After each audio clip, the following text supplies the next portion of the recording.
Welcome to the Drum Set Shrink podcast. My name is Stefano Ashbridge, and this is a show about drummers, drumming, and the challenges that come with playing the drums. One of the things that separate a good musician from a great one is dynamics.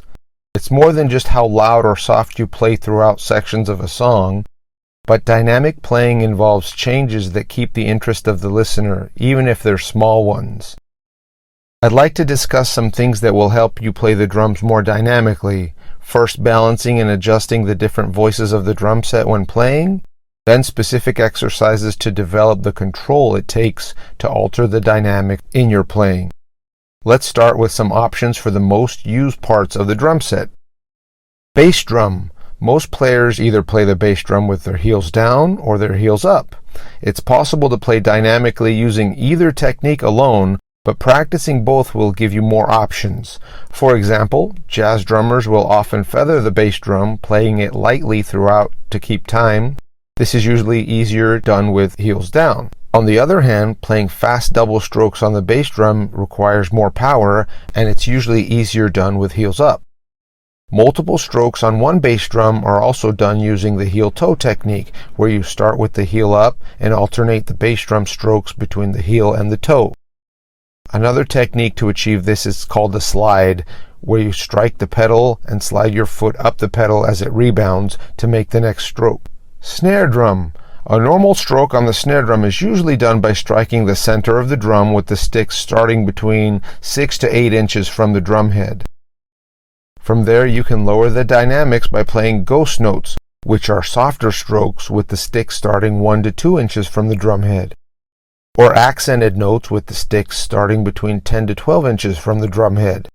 The exact height of the stick may vary from drummer to drummer, but the point is that the louder you want the note to be, the higher you should start the stroke or allow the stick to rebound from the head after you strike it. Another popular technique for accents on the snare drum is the rim shot.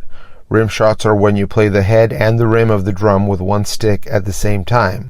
Playing them both together produces an accented note which makes the drum crack more. Conversely, a cross stick is a technique where the tip of the drumstick is placed on the head near one of the bearing edges and the shaft of the drumstick is struck against the rim opposite the tip. This produces a softer woodblock type sound. You can also get different sounds by playing the drum off-center. Experiment with each one of these snare techniques, moving the stick around to alter the sound. Hi-hat. There are many variations you can play on the hi-hat. It's a very expressive instrument. You can play it closed tightly, wide open, and anywhere in between by adjusting the pressure your foot has on the hi-hat pedal. You can play bark accents on the hi-hat by slightly opening them as you strike the hi-hats with your stick and then quickly closing them with your foot. You can also get different sounds by striking different parts of the hi-hat, like the bell, the bow, or the edge. A common way to play the hi-hats is by altering the strokes between the bow and the edge. This gives the flow a lilt as you play. Ride. In general, going to the ride cymbal from the hi-hat when you play opens up the sound and makes a dynamic change because it resonates longer than two hi-hats close together. As with the hi-hat, you can get different sounds out of the ride cymbal by playing it in different places. The most common way to play it is on the bow. You can get different accents by playing the bell or by playing the edge, the same way you would strike a crash cymbal. Styles. Different styles of music also have varying guidelines when it comes to dynamics and the four limbs. In rock drumming, for example, the beat is usually propelled by the bass and snare drum, so they're usually a little louder than the hi-hats or ride cymbal. In traditional jazz drumming, it's just the opposite, where the ride cymbal is what drives the beat and is usually louder than the bass and snare drums, which accompany and accent the music. This is something to take into consideration when working with different styles of music, but it's more of a guide than a rule. A simple but very important exercise to practice is to play a basic beat using any of the combinations of the above techniques, and gradually increase and decrease the volume of all your limbs at the same time. Make sure you don't change the tempo though. Use a metronome to make sure you stay in time. This really helps transitioning dynamic levels smoothly and develops the control that it takes to play various volumes. Do the same exercise with each limb individually. Increase and decrease the volume one limb at a time while the other limbs stay the same volume. Take note of how the different limbs feel when you play them at different dynamics.